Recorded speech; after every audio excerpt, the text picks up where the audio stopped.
All right, this is a shortened version of 5.2b because we have a long homeroom day right before Thanksgiving. Just throw it in the trash. All right, here we go.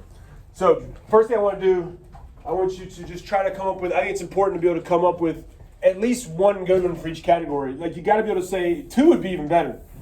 If you had to force it, you could totally force it. One or two things they have similar, one or two things they have unique to them. All right, you can do it. Let's hear it. Go for it. What you got? You got to force it. There you go. Good, good. Talk about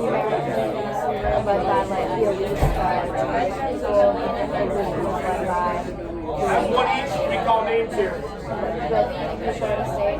Force it. You got to force it.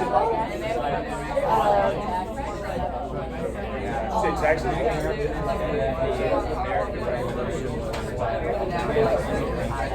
you go. There you go. All right. Let's see what we got. Chauncey, give us something. Give us as many as you can. At least one though. The American Revolution is usually actually like the rich people. Okay, we got those famous rich white dudes with the ponytails and stuff. All right. Yeah. So therefore, in the French one. The French one has like more common people, poorer people, all right, the lower classes. Do you want to, I can move on, but do you want to do a similarity? You got a similarity? Similarity. Both are using like there you go. Good BS. You smell that? Both are inspired by like Enlightenment principles or something. Sure. Good. Great job. Good job, everybody. I heard a lot of good stuff. All right. So, like I said, today we've got a shortened class. So I have this whole song and dance I want to do, but I'm going to try to do some of these in just like a few minutes. So like Haitian Revolution, all right? We need to know a cause, something about it, and an effect really fast. Let's go toward our little paper. I hope you figure homework out at the same time. So, what is Haiti, all right? Haiti is a French colony in the Caribbean. So there goes one of your causes right there. They're gonna hear about the French Revolution. I don't care if you know the exact dates of all these. I do not care. But you must know what the first of these Enlightenment revolutions are, which is what? Be selfish. What is the first of the Enlightenment revolutions? Which one's the first one? American, baby. America. Let's go. What are y'all talking about? America's number one. Woo! America. America's first. And then that inspires the French. And then that's going to spread to one of their colonies. I do demand that you know this order. People on the phone there. Like you do need to know this order. There'll be a quiz question like the Song Chinese Dynasty ones where you got to know the order of all these things. 7 Years' War. That caused the American Revolution. All that stuff, all right? So anyway, Haiti, super rich. Check out the picture. I think you can see it on the film. They're making more money. Even though France had just lost all their land in North America because of what war? Y'all got to help me be fast if we're going to skip time. Yeah, 7 Years' War, French-Indian War, same thing. All right, they actually made more money off this because sugar is king. And you can grow it all year. You can just grow it like you cut it down, grow it again, cut it down, grow it again. So this is famous for making tons of money on sugar. You need to kind of know that. And the most brutal slavery ever. It's one of the hardest jobs. It's sweltering heat. All right, so Haiti, the Haitian Revolution is caused by the French kind of inspiring them. All right, now here's something weird about it, and then we'll do an effect. Something weird about this one is, have you ever, I need to act this out on camera. Have you ever seen those tug of wars that have multiple sides? You know? Yeah. Like they have like you'd be like, let's get, y'all two come stand up here. All right, we'll see. We'll show them this on film. You're not gonna be on the camera. Is that okay? All right. It's all right. Pretend that we had. I'll use a piece of paper. Just don't rip it. This is homeroom. Now you get on this side. I go on this side. And we're all pulling. Come in the camera. I don't think they can see everybody. We got 3 people, and we're only pulling in different directions. And I'm like, hey, winner is whoever can get this piece of paper. Like that's your wall. That's your wall, and that's my wall. You know, it'd be fun to actually do this. I think I would crush y'all though. No, I'm just kidding. All right, but that's what it was. All right, this is weird. The other revolutions are much cleaner. All right, so maybe you can sit down and card in here. They were like this, like third estate versus the elites. All right, in the French Revolution, it's more simple. This one's weird. Now look at this social class pyramid. Thank you. Good job. You got rich white people who want to be like Thomas Jefferson and break away from the European mother country. Woo, let's do it. Then you have like slaves who are like, we want to end slavery. Then you have Like, you even have, like, free black people who own slaves. It is murky. It is nasty. It is weird. You have lesser white people who are jealous of the rich white people. It is just a weird, murky thing. But at the end of the day, what you need to know, the ultimate effect, it's very interesting. Haiti does get its independence, and they banned slavery. It's one of the first examples in the New World where a country banned slavery. And if you know anybody from Haiti, it's always awkward to ask this. One of my roommates in college next door was from Haiti. There are usually people of color. If you know somebody from Haiti, you watch the Olympic team. So I think it's kind of easy to remember. But this one, that's the main nugget I need you to remember about it. You can cheat and remember, hey, I was inspired by the Enlightenment, like Chauncey said. Good job. And French, the Revolution. Okay, good, cool. That's two things. And then it affects. We need an effect of the Haitian Revolution. Big effect is it ends slavery. Great example of banning slavery. You know, the American Revolution should have done that, but they didn't. Thomas Jefferson's got all that stuff. All men are created equal. You have 400 slaves, sir. We'll worry about that later. Shut up in the back. All right? So anyway, let's keep going. You don't need to know all the details. I'm going to skip the last day. People remember at home because we're trying to speed up for Thanksgiving. This dude's name, look at it. We have a man of color. His name is Toussaint L'Ouverture. You know, you got to piece it together, baby. You might see his name on the test. He's a Haitian dude, revolution. All right, Napoleon. Let's do a quick turning talk. Last block's sort of disappointing me, to be honest. French Revolution, baby. It is so famous and weird. Talk to me real quick, or with your partner. What are the most famous characteristics of the French Revolution and how it got so weird? Talk about it. What you got? You got to talk about it with your partner. What's weird about it? Yes, thank you. I mean, there was no It's weird, baby. It was chaotic. They were like just all mad. It was like the whole teams. They were just like All right. Vishwa, why is it weird and crazy, the French Revolution? Because the people who followed the Enlightenment stuff, they became more crazy and started killing them. Good job. They started killing people, chopping off heads and stuff. I mean, everybody can remember that. And now, here's the slightly harder question, but y'all can do it, baby. Y'all can do it. I believe in you. When the French Revolution breaks out, a lot of the other monarchies in Europe start attacking France because they don't want it to spread. Why is that? If you had to type in step 3 of an SAQ, why are these other European monarchies so concerned about the French Revolution spread? And talk about it. Why? You got this. Do it. You got this. You got this. You got it. You got it. You got this.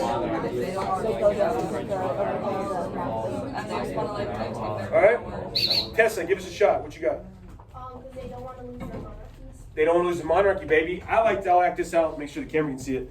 I feel like all the European countries before that are like little kids in the back seat, like fighting with each other. And then like it's all fun and games until like some stranger shows up with a gun outside the door and is like, "We want the whole car." And you're like, "Oh!" And then you suddenly join together as like a family unit. Does that make sense? So the monarchies are like terrified of this stupid Enlightenment, and so they start attacking France. So here, cause and effect of Napoleon. This is the environment he steps into. They're being attacked, and even at home, it's just chaos. Like, doesn't make sense. They've changed the government like 3 times now. So figure out a way. This will definitely be on your midterm animal quiz. The context for Napoleon is chaotic French Revo. So get this on your sheet somewhere. Chaotic French Revo and being attacked by other Euro monarchies. And he's like, I will protect us. Just give me all the power. And so in a weird, there's a change for you. France goes from monarchy to republic to monarchy. Yay, it was all for nothing. Woo. Not necessarily. We'll talk about that. So there's a good little change for you. You could even, if you want to be a real baller and get a 5, France goes through, like, you got their absolute monarch, and then they're chill with constitutional monarch. Remember that at first? And then it gets real radical, and then it's Napoleon. Bam. All right, I would love to talk about him. We have this game where I dump water on people's head.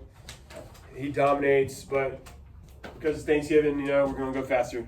Look at this map, though. Napoleon does crush most of Europe except Britain. They hate each other. And the effect of Napoleon, 2 big ones. He spreads the Enlightenment, which you might be like, he's a dictator. Well, there's other things with the Enlightenment, like education opportunities for people, law and order and justice for people. So he spread some of that. Napoleonic Code's the most famous, laws. So let's get an effect of Napoleon. he actually, believe it or not, spread some enlightenment. That's a big butt right there, despite being a dictator. And then the other big one, so have both of these, spreads enlightenment, plants seeds of nationalism, which we'll learn about later in class here. Nationalism, if I had to mama bird it in 1 second, is the glue that holds people groups together. And so, I want to do a quick turn talk here. This is previewing nationalism. Nationalism is going to be new. It is period 3. People always miss that. It seems old, but it's not. Before period 3, you have lots of examples of big empires that have lots of different people living in them with lots of different languages and religions. But in period 3, people are going to start sticking more together with their glue. So what are some glues that hold people together? I want to see if this group can be better than last vlog. You already crushed them on the other thing. Go for it. Glue that holds people together. People groups. Think countries like Japan or China or something. What is glue that holds people together? Yeah, that's a good one. Keep talking. Find some more. There's a real easy one. The easiest, best one nobody ever says. The easiest, best one nobody ever says. I'll give somebody a piece of candy if they figure out the easiest, best one. Somebody tell us first, though. Let's see who we want to talk to. Let's see. Gia, give us something. What's some glue? Culture? Can you be a little more specific? What types of culture? Like, through their religion. Religion definitely holds people together. Like, we're going to see that with Germany here, Protestants and Catholics and all that. Anything else you want to give us? Like language. Oh, she did it. That's the one. That's the one. Woo! Nobody ever says that one. Language is pretty damn good glue, isn't it? Oops, sorry, I didn't mean to say it on there. Language is pretty good glue, right? If I'm up here saying blah, blah, blah, blah, blah, blah, blah, blah, blah, blah, you probably like, don't feel as attached to me, but that's a pretty big piece of glue, isn't it? That is actually the biggest piece of glue in these areas. I'm going to show you a map of Germany later, and it is just a mosh pit mess of kingdoms and duchies and all this crap, all right? No offense to them. But they all speak German. They all like their bratwurst and sauerkraut and beer and all that, all right? And so Napoleon, when he takes it over, this is what I mean. Here's an example you could type about tick, tick, tick, tick, of how he spreads nationalism. He doesn't intend to. He just doesn't feel like dealing with that. He's like, I'm not going to talk to 40 kings and princes. The river between France and Germany is called the Rhine River. So I'm just going to lump all y'all German-speaking SOBs together, and we're going to call it the Confederation of the Rhine. And so I will pick you. I'm going to talk to you. You tell me what all the Germanic people are saying. Bam. He plants the seeds right then and there for them to be like, are we the same? And then later, Germany's going to be a country, all right? Today. Let's keep on. Napoleon, he goes to Russia. Lots of people die. We have this fun thing where we jump right over his head. I don't know if we'll get to it. After Napoleon, right? Red paper. Congress of Vienna. Red paper. Congress of Vienna. I'm only going to teach this because it is on our midterm, even though this is more AP Euro than AP World, but you could use it. Congress of Vienna. Vienna Agreement. All the European old boys get together after Napoleon, and they're like, whoo, that was a lot. That was a lot. Can we avoid that, please? And so you need to know the ways they think to avoid it. It's like all these problems started happening with all that jib-jab enlightenment crap. So underneath Congress of Vienna, remember Vienna Agreement, they restore really just traditions in general. They get back to religion, Catholic Church, absolutism. Like, let's get back to the old days. The old boys club was a lot easier to manage before all this enlightenment nonsense. And then the other one, the balance of power. I've learned that y'all don't know what the game Agario is anymore. Does anybody raise your hand if you know what Agario is? They told me there's a snake version like this too. Not the original snake where the thing doesn't bite back. Yeah. I'm talking about like, y'all, does this make more sense now? Yeah. Little big dots eat little dots. All right, that's this, balance of power. They're like, we need to make sure nobody gets too strong. Because when dots get too big, they're more tempted to eat the little ones. So, but this lunchbox looks nice. I might like dig in here, see what she's got to eat. I'm kind of hungry anyway. But, I don't care if she fights me back. I don't care. I'm not scared. No offense. I think you're probably smarter than me, but I don't think I could beat you up though, But if she was like 6'1", 250 and like had tats, I'd be like, enjoy your lunch. All right, so let's keep the power balanced. Let's try to get back to our old traditions, and let's try to keep things a little more balanced. All right, bam. We got two more things, and then we're done for Thanksgiving. Let's keep a little time in your head. There's going to be a quiz question. I told you where you got to know all these in order. Do I care if you know exact dates? No. When abouts was the American Revolution? I do want you to know that one. 1776 and a little after you to prove it. 1780s when it finishes up. So therefore, what's the one after that? French Revolution, all right? And then that, I'll have to be careful on the quiz because it'd be confusing. I won't be that big of a douche. I'll either put Haiti or I'll put Napoleon. But you need to know that both those come after the French, all right? And so Napoleon's around 1800s-ish. Don't care if you know the exact dates. So now we're moving into the early 1800s. Look at these dates right there. Got to know the order. Now it's going to come back, spread from Haiti out. All right, so if I made you guess like when these countries became independent, I would want you to guess early 1800s. That's all I want from you. I don't care about the exact date. But you must know it's early 1800s, all these. And the guy you got to know, write his name red paper, Simon Bolivar. He's like their George Washington figure. Simon Bolivar. Red paper. Simon Bolivar. And underline the S, the M separately, and then the B-O. S-M-B-O. And then I want you to write South America, boy! Got to know it. Definitely on the midterm. Definitely on the midterm. He's a huge figure. He's one of the most, you got like Zing, he, him, Genghis Khan. There's not that many people you have to know. He's one of them. Isn't the Bolivar like the Venezuelan currency? I don't know. I would love to know that. I know they celebrate him a lot because he's going to be the father of many countries. Not just Venezuela, but many countries. There's even another country named after him. Bolivia. All right? Now, I'm not going to make you read all this, but I do want you to write similarity. He has his own little document. It's called Letters from Jamaica. Got to know it. Got to know it. Here's another revolutionary document. We've talked about 3 now. Do you remember them? The revolutionary documents. What's the first one we talked about? You remember the next one? France? Declaration of the Rights of Man. Good. And now here we go. Letters from Jamaica. But I thought he was from South America. And I'm going to make you know Jamaica on a map. It's right here. It's because he's on the run, baby. He's on the run. And he's running away. And so he's writing this letter from here about all this. Letters from Jamaica. Now, I am skipping stuff today because of Thanksgiving. But I still am going to make you read, not the first one. I was going to make you read that and say, what's he complaining about? And the answer, if you ever see it again, is mercantilism. And now, just read paragraph 2 and be ready to summarize it with your friend there. Read paragraph 2. Do it. I want to see all eyes up here before you finish writing whenever you're ready. All eyes up here. Paragraph 2. It's one of my favorite paragraphs of the whole year. It's amazing, especially the last 2 sentences. What is he saying? I'll tell you when to talk. Wait.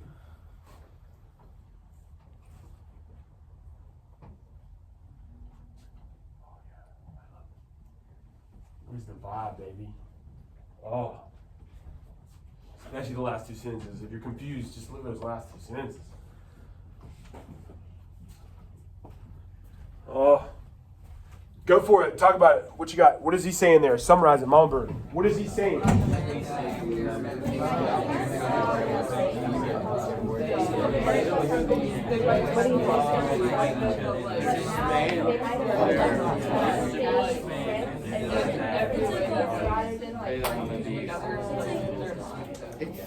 All right. Elena, what's he saying? How like Latin America, like even though they're technically still a part of like Spain, like in every way that like brings people together, they're not. All right, it's over. It's over, baby. Isn't that a Taylor Swift song? It's like, we're never, ever getting back together. Isn't that a Taylor Swift song? Yeah. Okay. So like, if somebody has a boyfriend or girlfriend in here, please do this. Whenever you go to break up with them, take the screenshots. It'll be awesome. We'll put it on the PowerPoint slide. Like, tell them stuff like this. The hatred between us is bigger than the Atlantic Ocean. That's baller. Like, think about it. I would be like, hey, listen up, man. I want you to drive down. What's the closest place? Probably like Folly Beach in Charleston. It's probably the closest beach. Yeah, go drive down there. Make it seem like it's a scavenger hunt. It's like really cute. And then when they get there, they open a note and it's like, look out into the water. That's how much I hate you. All right? And then that's what he says. And he's like, it would be easier for literally South America and Europe to physically touch each other than for us to be back together. I mean, this is just breakup genius right here. So letters from Jamaica. Got to know it, baby. Got to know it. You can't let the Jamaica part confuse you about who did it and why. It's about Spanish New World. How does the U.S. respond? We got to do this in 20 seconds on your red paper. All right, look at the date. Do I care if you know the exact dates? No. How old is America in 1820s, roughly? Roughly, approximately. 40s-ish. 40s. Not very old. So what's your opinion, America? How do you feel about all these Latin American countries trying to break away from Europe? I'm so proud. I'm so proud of them following in our footsteps. Now, we're going to be racist to them later, but right now, I'm so proud of them. All right, so proud. Look at these cartoons. So the Monroe Doctrine is just this statement we issue when all this is happening. So you wrote Monroe Doctrine. Underline the row and the doc part. And then I've taught this one now for decades now. Over a decade. This is one of my earliest ones I came up with as a U.S. history teacher. If you row across, hey Europe, if you row across the ocean, you're going to need a doctor. Monroe Doctrine. It's basically like a threat to Europeans. Now, deep down, we didn't really have the way to enforce it. It's kind of like when you see like a yappy dog barking at like a Rottweiler. It's like, man, if they fall, man, that would be ugly. But the Rottweiler is just annoyed enough where they're like, I don't feel like killing today. All right, we got one other thing to learn and we're done. The interruption. At this time, teachers, there has been a slight change in schedule. Please dismiss all SGA members and all senior and junior powder drum players, cheerleaders, and coaches to the field at this time with all their belongings. Thank you so much. One other thing about these revolutions, all right? I'm going to ask you to tap in. Unfortunately, history, especially thanks to the Spanish, is full of racism. Like since the Spanish, especially. Tap into it though. Where on the pyramid do you think Bolivar is from? Like toward the top or toward the bottom? Toward the top, baby. The other name for these. The other name for these, and you need to know it. So I don't know where it goes. Maybe put it near the Bolivar name or something, or I don't know. Somehow you got to know, because I'm going to ask you, what's the other name for the Latin American Revos? Creole revolutions. Now you could force a similarity here to America. How would you force that to America? Think about it. No, to the United States. People hire. I mean, isn't Ben Franklin like technically a Creole, like a European descent man born in America that resents the fact that the white people back in Europe think they're better than the white people here? It's very similar. Higher social class. They rebelled against the British. Who, right here? No, the Americans were against the British. The Creoles were against the Spanish. Well, yeah, but I'm saying you could probably. I wouldn't necessarily recommend this, but you could call like George Washington a Creole, sort of. I wouldn't come out and say those words, but if I had to write a paper and I was struggling, or as an SAQ, I would totally talk about how the Creole situation and the Americans are very similar. Higher social class, whiter elites that are resentful of the European. All right, one other thing and we're done. You are killing it, baby. All right, nationalism. Just tell me, take a look at that map right there real quick, and tell me what countries that you recognize. Like, that's not that different. Countries or empires. And then which ones are like, whoa, talk about it. Talk about these two. You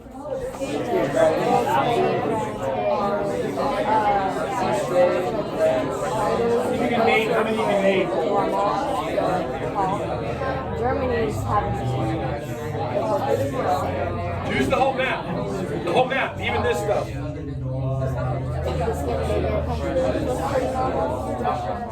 Russia, that's going to be the Ottoman. All right. Vismay, tell us something, baby. Anything you recognize or?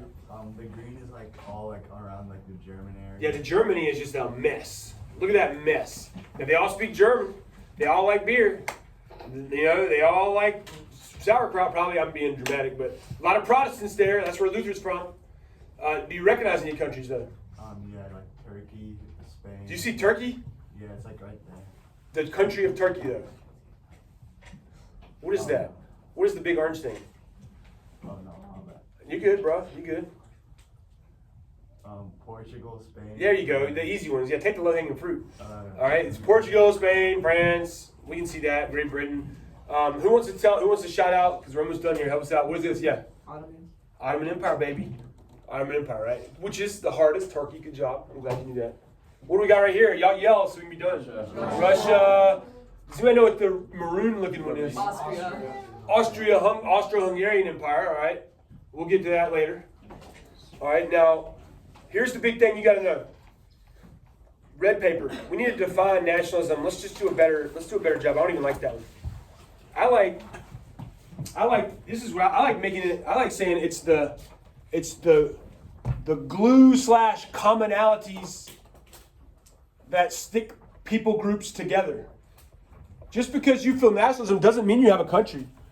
For the longest time, we're going to learn later, like Jews felt an extreme nationalism. They didn't have a country. That's going to come after World War II, we'll see. So this doesn't mean you have a country. This just means there's some glue and some commonness with you. All right? And now what you need to know, cause and effect, is in this time period, period 3, nationalism is going to create countries I'll use the word states. It's going to create states and destroy states. And you need to know examples of each.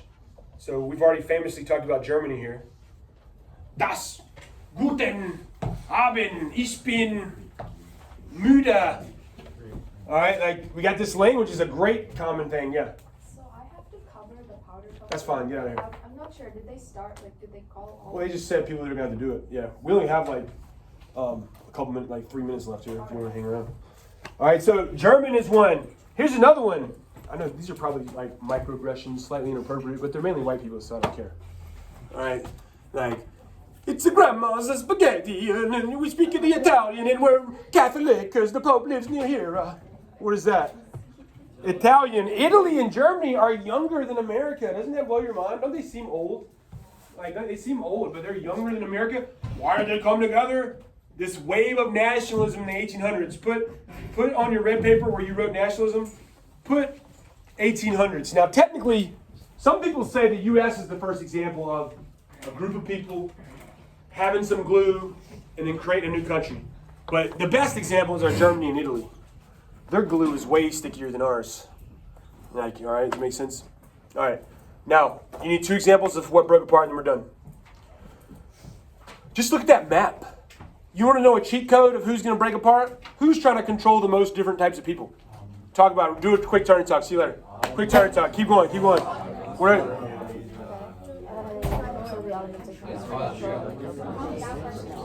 right. Try to see through my. I'm going to do another like mildly racist, but it's white stereotype, so I don't feel guilty about it. All right, let's try to see through this one. Here's some nationalism that's going to cause problems. It used to be Zeus, but now I'm Orthodox, and I like the spanakopita and the what else? Yeah, what is that? What am I making fun of there? This is my favorite place on earth, though. People at home, if you're Greek, it's my favorite place on earth. So you got some Greek nationalism. What is that going to be an example of something busting up? Ottoman Empire, baby. What's this whole peninsula called? Balkan's going to be major problems. Well, I'm Serbian. I'm this. I'm that. And then another country. Look at that map. Elena, you said it actually. What's the other place that's going to have major problems? Like Turkey. Let me show you this map. Look at that map one right there. Oh, wait. Woo! Don't y'all all want to be the same country? No! I'm Croatian. All right, so you see nationalism. You need to write that down somewhere. Cause and effect. So somewhere I need to see a bullet. Nationalism unites. What are my 2 examples? What are they? Germany and Italy. Nationalism destroys. 2 examples. What are they? Ottoman Empire and Austria-Hungary. Or Austria is fine. If you say Austria, you get it right. All right, I think we did it. We did it, baby. We did it. We'll do some skills next class. All right. Cut us off.